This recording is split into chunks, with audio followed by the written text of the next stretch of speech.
आप जानते हैं कि देश में अभी जो परिस्थितियां चल रही है, किस तरह से काफ़ी समय से आप देख रहे होंगे कि एक विवाद चल रहा है।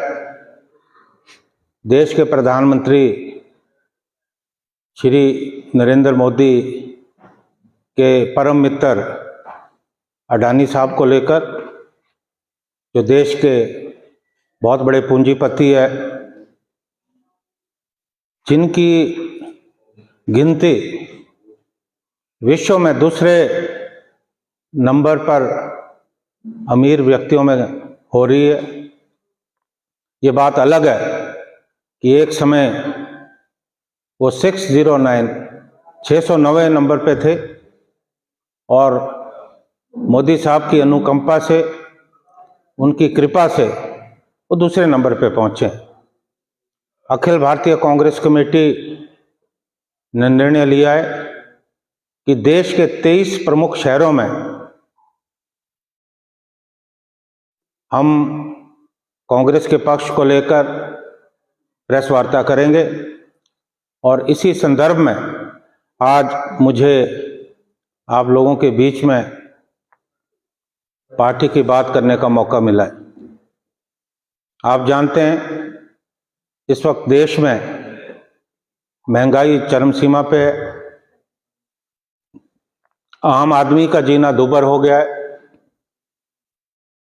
और ये महंगाई सुरसा के मुंह की तरह लगातार बढ़ रही है। देश में लगातार बेरोजगारी बढ़ रही है। ये दिगर बात है कि पिछले लोकसभा चुनाव में ये वादा किया गया था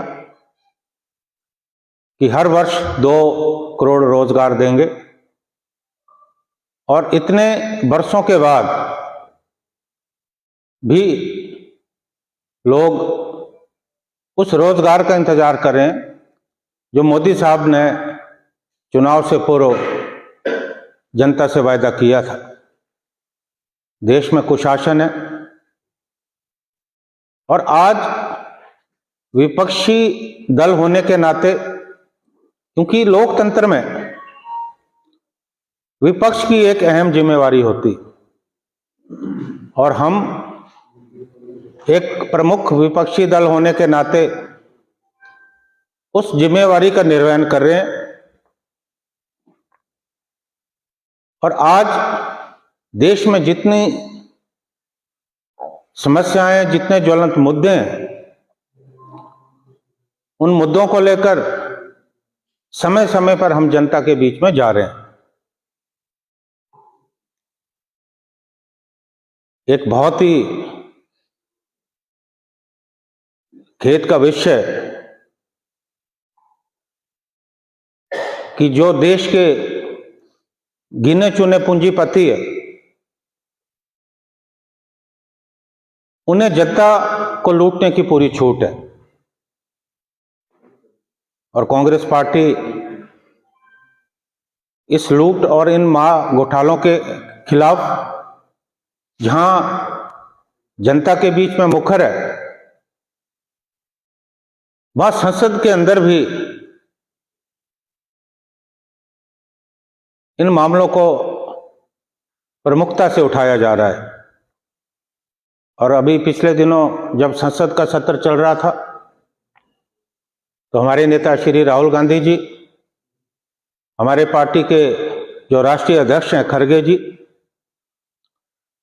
उनके भाषण के कुछ अंशों को संसदीय कार्रवाई से हटाया गया, एक्सपंज किया गया। अब हैरानी की बात है, अगर राहुल गांधी जी जांच शब्द का उपयोग करते हैं, राहुल गांधी जी लूट शब्द का उपयोग करते हैं, तो ये असंसदीय भाषा नहीं।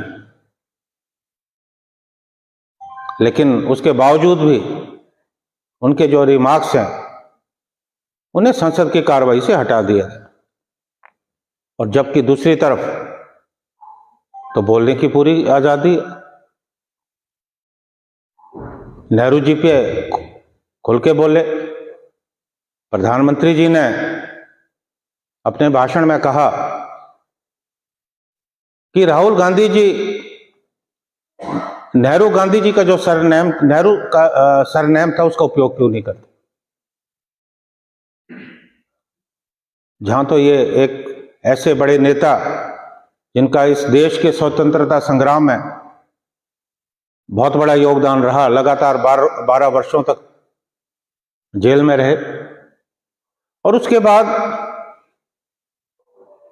आज हम देश को जिस मुकाम पे देख रहे हैं, जो बुनियादी ढांचा बनाया, वो सोच पंडित नेहरू की थी। आज अफसोस है कि दोहरे मापदंड है। There are different yardsticks, one for government and other for opposition. लोकतंत्र के लिए ये बहुत घातक है। लोकतंत्र में, जैसे मैंने कहा, विपक्ष की अहम भूमिका रहती है, और किसी भी लोकतंत्र की सफलता एक जागरूक विपक्ष पे निर्भर करती है, और वही भूमिका हम जो है उसी भूमिका में हम काम कर रहे हैं।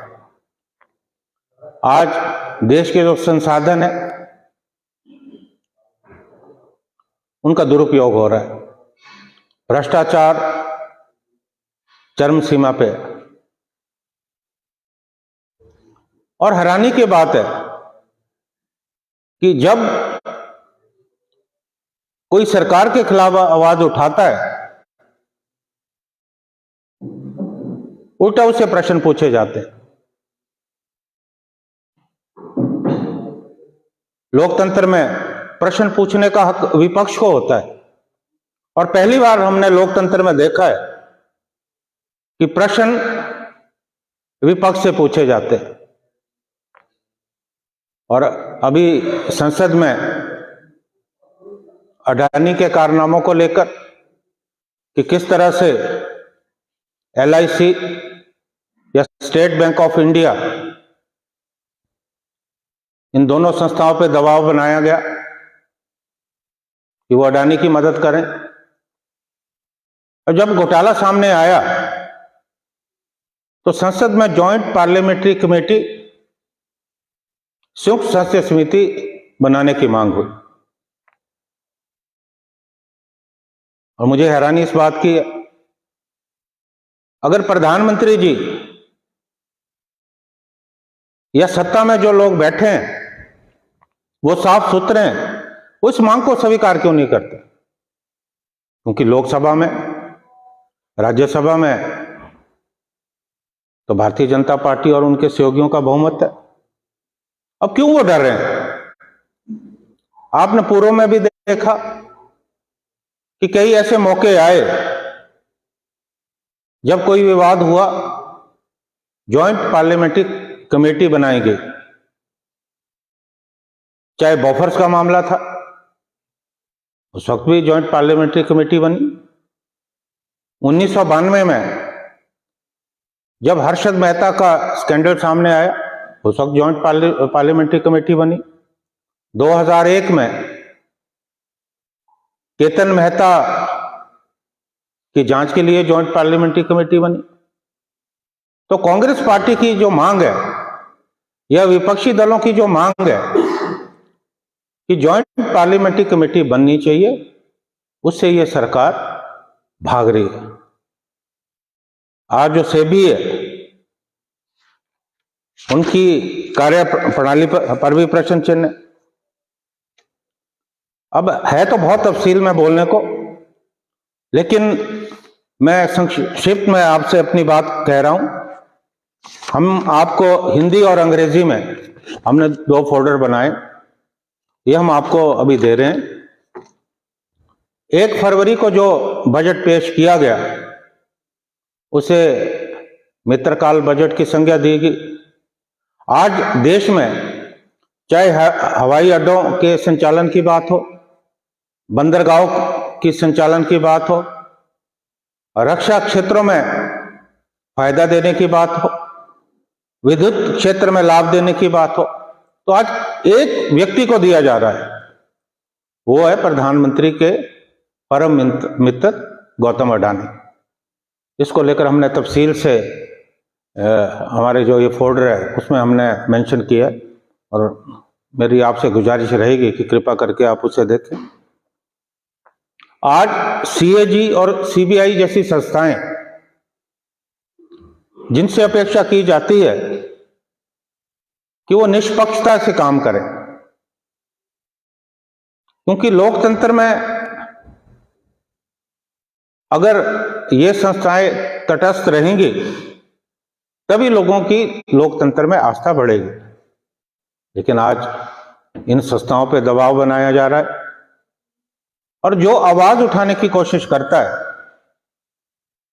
उसे ईडी का डर पैदा करके दबाया जा रहा है। अब मीडिया पे मैं ज्यादा टिप्पणी नहीं करना चाहता, लेकिन मीडिया में बहुत सारे ऐसे पत्रकार हैं, ऐसी संस्थाएं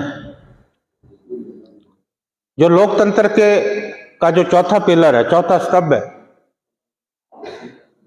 उस परंपरा को कायम रख रही। अभी बीबीसी पे लगातार जो उनके दफ्तर है वहां छापे डाले जा रहे हैं। अब लोकतंत्र में ऐसा संभव नहीं है कि मीडिया हर बात के लिए जो सत्ता में बैठे लोग हैं उनकी तारीफ करे। अब यह भी संभव नहीं है कि जो विपक्ष में बैठे लोग हैं वो प्रधानमंत्री या सरकार में बैठे जो लोग हैं उनकी हर बात पे तालियां बजाएं। अगर ऐसा होगा तो लोकतंत्र कायम नहीं रहेगा। आज देश में अगर लोकतंत्र को बचाना है, हमें संविधान की रक्षा करनी है, तो विपक्ष को एक मजबूत भूमिका सामने रखनी पड़ेगी, और वो रख रहा है। जिस ढंग से राहुल गांधी जी ने पदयात्रा शुरू की कन्याकुमारी से कश्मीर तक, देश में एक नया राजनीतिक वातावरण बना। देश में जो नकारात्मकता का माहौल बना था, नेगेटिविटी का माहौल बना था, उस सोच को बदलने की कोशिश की है। और इस पदयात्रा में आपने देखा होगा कि लोगों का अपार समर्थन मिला, और समाज के सभी वर्गों के लोग इस पदयात्रा में श्री राहुल गांधी के साथ सम्मिलित हुए। तो अंत में मैं यही कहना चाहता हूं कि अगर प्रधानमंत्री या सरकार में बैठे लोग साफ सुथरे, तो उन्हें जॉइंट पार्लियामेंट्री कमेटी जो कांग्रेस पार्टी की मांग है या विपक्ष की मांग है, उसे स्वीकार की जो है करना चाहिए, ताकि लोगों के सम्मुख असली बात आ सके और दूध का दूध, पानी का पानी। Thank you so much. अगर आपके कोई सवाल है, मोस्ट वेलकम।